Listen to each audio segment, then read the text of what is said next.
cow, what's with this lineup?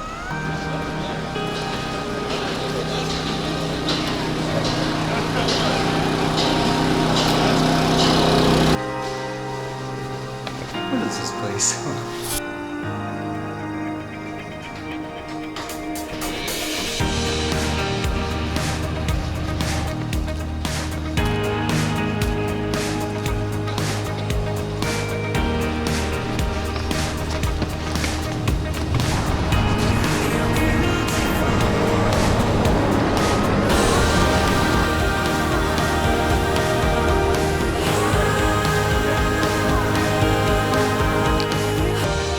Forecast says rain today, but it looks okay at the moment, so I thought maybe I'll get a little lucky and I'll just pass by this place on the way.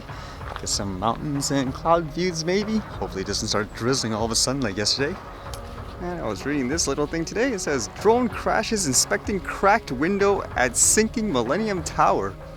So apparently there was someone that was actually contracted to fly a drone just to get some photos and videos of the building, like a damage assessment I guess you could say.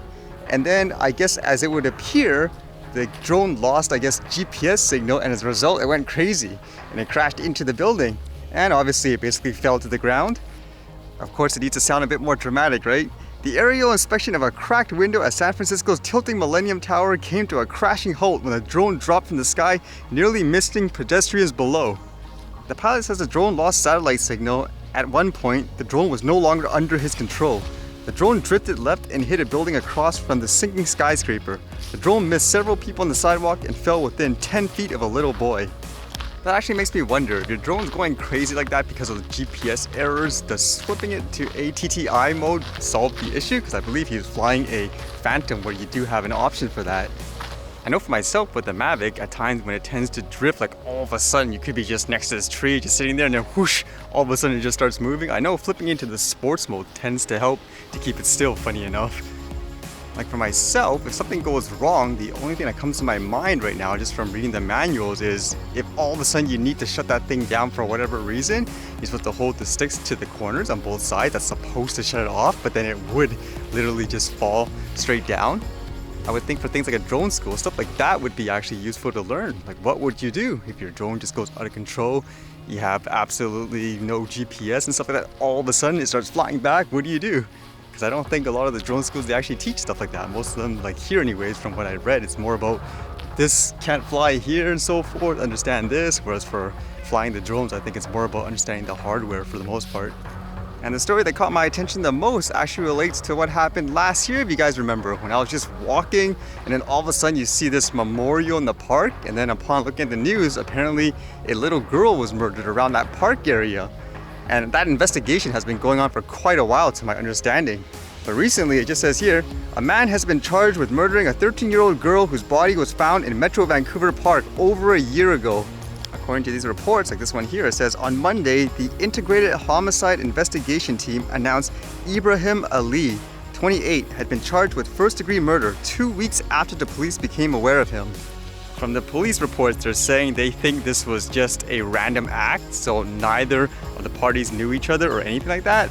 But I guess the big thing out of this is going to be the fact that it says here he was a Syrian national and a refugee who came here about 17 months ago.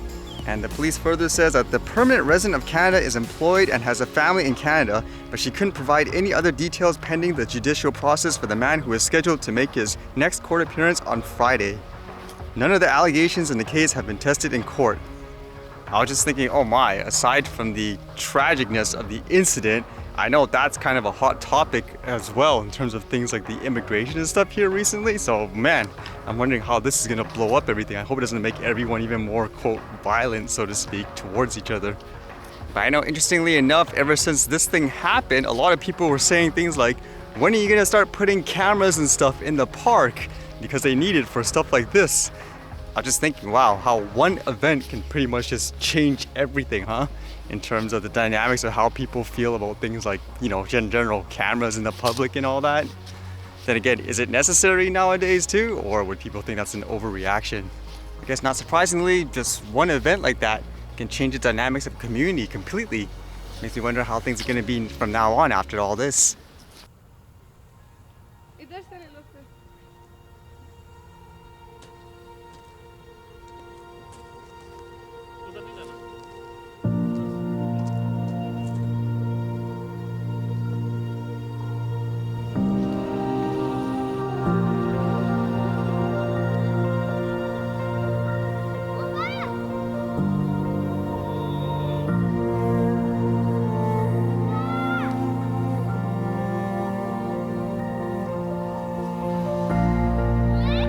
I would have thought the pieces of wood would be the hottest, but apparently it's the ground.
Alright, see you guys later.